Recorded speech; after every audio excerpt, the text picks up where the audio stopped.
Seema, welcome. Good to see you again. We normally talk about trade. We talk about Europe.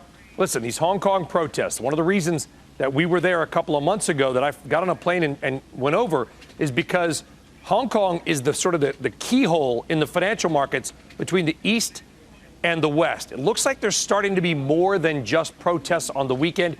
Is that something that is on your investing radar globally, Seema?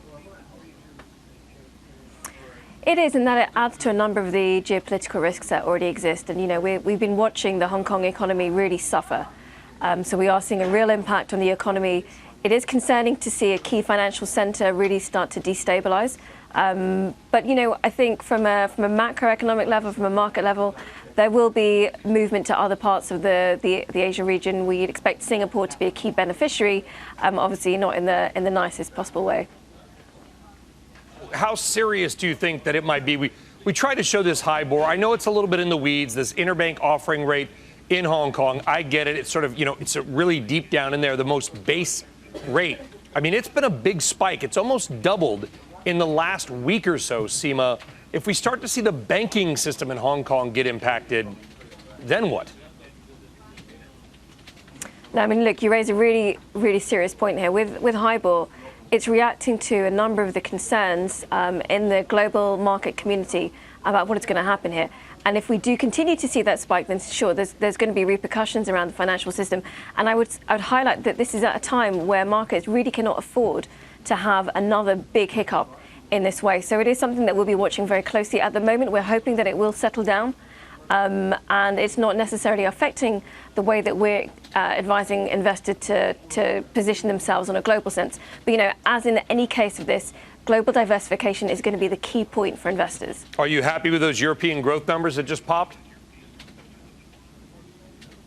Well, you know, it's a funny story with Germany because it's a good number. Obviously, it beat expectations. But the negative side is that it means that the German government is less likely to introduce fiscal stimulus. So you almost need the bad news, which then produces the good side effects. So I think that's one of the reasons why the market has not reacted as positively as maybe you would hope when you see a slightly more positive number than expected.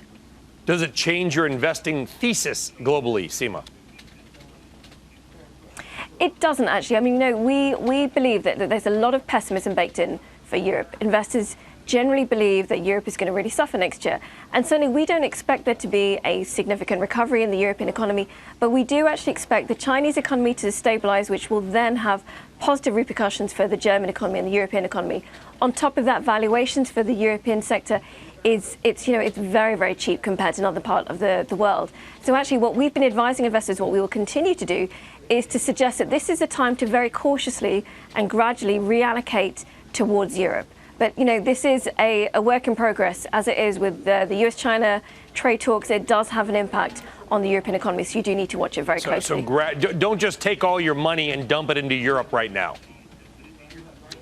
That would be our advice for any region, to be honest.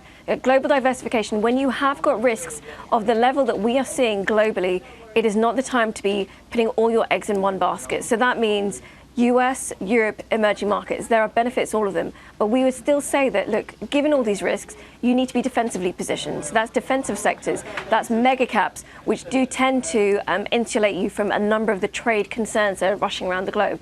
So I think that's going to be really key for all investors around the world.